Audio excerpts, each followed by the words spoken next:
Un buon lavoro non è soltanto un buon stipendio, ma è anche inclusione sociale, è qualificazione, è economia in circolo.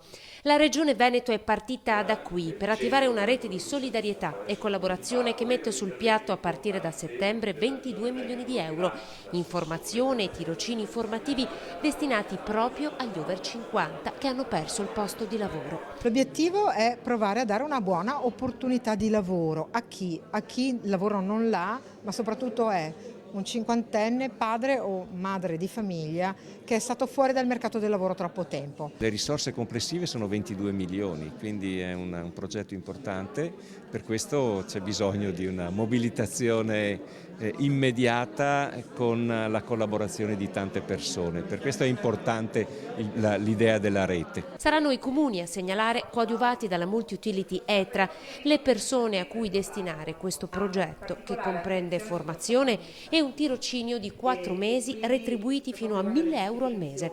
L'obiettivo è raggiungere 1 migliaio di persone in difficoltà.